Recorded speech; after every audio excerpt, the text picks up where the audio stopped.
സമയം 11 മണി കഴിഞ്ഞു. മനസ്സ് നിറയെ പ്രണയവും പ്രണയവിശേഷങ്ങളുമായി ക്ലബ് എഫ്എമ്മിൽ ഇത് ലവ് ബൈറ്റ്സ് വിത്ത് റീനു. പണ്ട് ഇഷ്ടമാണെന്ന് പറഞ്ഞപ്പോൾ റിജക്റ്റ് ചെയ്ത ഒരാൾ ഇപ്പോൾ ജീവിതത്തിലേക്ക് തിരിച്ചു വന്ന എന്താ ചെയ്യണ്ടേ എന്ന് ടെസ്സ ചോദിച്ചു. ഈ ചോദ്യം രമ്യ നമ്പീശിന്റെ അടുത്ത് ചോദിച്ചപ്പോൾ എന്താ പറഞ്ഞെന്നറിയോ?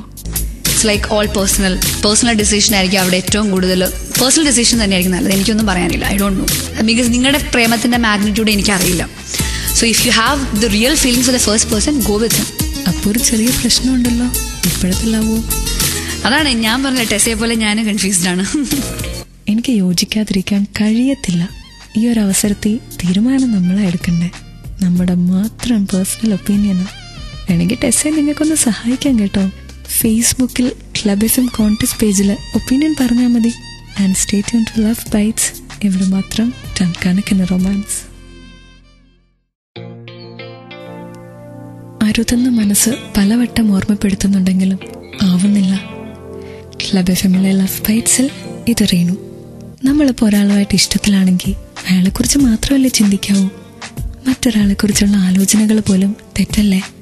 എന്നാൽ നമ്മളിലേക്ക് തന്നെ ഒന്ന് നോക്കുമ്പോൾ, ചുറ്റും കണ്ണോടിക്കുമ്പോൾ എന്താ കാണുന്നത്?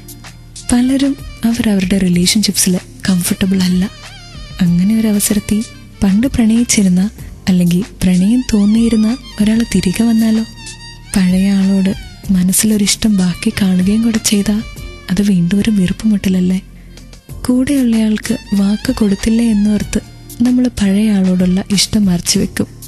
അത് നമ്മളെ തന്നെ പറ്റിക്കില്ല, അതും ഒരു വേദനയാ. ഇങ്ങനെ വരുമ്പോൾ എന്താ ചെയ്യണ്ടേ? ക്ലബ് എഫ്എമ്മിലെ മനോഹരമായ ഈ പ്രണയ ഗാനത്തിന് ശേഷം തിരികെ വരുമ്പോൾ എൻ്റെ ചെറിയ അഭിപ്രായം ഞാനും പറയാട്ടോ. കാരണം ഇവിടെ പ്രണയത്തെക്കുറിച്ചാണ് സംസാരിക്കുന്നത്. ടൺ കണക്കിന് ലവ്. എനിക്കവനെ ഒരുപാട് ഇഷ്ടമായിരുന്നു. പക്ഷെ അന്ന് അവന് എന്നെ വേണ്ടാന്ന് പറഞ്ഞു. എന്നിട്ടിപ്പോൾ മനസ്സുകൊണ്ട് ഞാനൊരാളെ ആക്സെപ്റ്റ് ചെയ്തപ്പോൾ, അയാളുമായിട്ട് പ്രണയത്തിലായപ്പോൾ അവൻ തിരിച്ചു വന്നിരിക്കുക. ക്ലബ് എഫ്എമ്മിലെ ലവ് ബൈറ്റ്സിൽ റീനുവിനോട് ടെസ്റ്റ് ചെയ്ത് പറഞ്ഞപ്പോൾ ഒരുപാട് മറുപടികൾ അതിന് കിട്ടി. ഫേസ്ബുക്കിൽ ക്ലബ് എഫ്എം കോൺടെസ്റ്റ് പേജിലും SMS-ലും ഞാൻ എല്ലാം വായിച്ചു കേട്ടോ. അതിൽ ആതിര പറഞ്ഞ എന്നെ സ്ട്രൈക്ക് ചെയ്തൊരു കാര്യം പറയട്ടെ. ഇതിൻ്റെ ഉത്തരം കണ്ടുപിടിക്കേണ്ടത് നമ്മൾ തന്നെയാണെന്നും അതിന് വലിയ ബുദ്ധിമുട്ടില്ലെന്നും നമുക്ക് പ്രിയപ്പെട്ട ആളുടെ കൂടെ നമ്മൾ കൂടുതൽ കംഫർട്ടബിൾ ആകും. ഒരു വിഷമം വരുമ്പോൾ കൂട്ടിന് ഇയാളുണ്ടായിരുന്നെങ്കിൽ എന്നൊരു തോന്നൽ ഉള്ളിന്ന് വരും. മനസ്സറിയാതെ തന്നെ ഇയാളെ പ്രിഫർ ചെയ്യും. മറ്റേയാളെക്കാളും കൂടുതൽ നമ്മുടെ ചിന്തകൾ ഇയാളെക്കുറിച്ചായിരിക്കും. ക്ലബ് എഫ്എമ്മിലെ ലവ് ബൈറ്റ്സി റീനു ചോദിക്കുന്നു, ഇതിനർത്ഥം ഇതിൻ്റെ ഉത്തരം നമുക്ക് തന്നെ അറിയാമെന്നല്ലേ? ആരെയാ വേണ്ടതെന്ന് സത്യത്തിൽ നമുക്ക് ബോധ്യമില്ലേ? Keep listening to Love Bites for ton കണക്കിന് romance. Love is all about keeping each other happy എന്ന് പറയാറുണ്ടെങ്കിലും ക്ലബ് എഫ്എമ്മിലെ ലവ് ബൈറ്റ്സിൽ റീനു പറയുന്നു, Love is all about being happy. മറ്റേയാളുടെ സന്തോഷത്തിന് പ്രാധാന്യം കൊടുക്കണ്ടെന്നല്ല കേട്ടോ പറയുന്നത്. പ്രയോറിറ്റി നമ്മുടെ സന്തോഷത്തിനായിരിക്കണമെന്നേ ഉള്ളൂ. നമ്മളൊരു റിലേഷൻഷിപ്പിലാവുമ്പോൾ എത്ര നാൾ മറ്റേയാളുടെ സന്തോഷം മാത്രം നോക്കി ജീവിക്കാൻ പറ്റും? രണ്ടുപേർക്ക് സന്തോഷം വേണ്ടേ?